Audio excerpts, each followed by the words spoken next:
Okay, today I have this customer here with a 2019 f250, and he's complaining about like random. The car does not start, no crank, no start, and I did something this for bring him back to my shop. But if that happens to you guys too, you can do it. It's a over here at the fuse box. It's a fuse number 5. If I take them out, we'll die. You see it?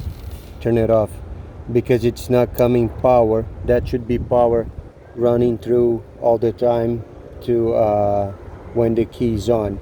And right now it's not coming any power. So soon I did this jump, then all the relays are on, and he can start up.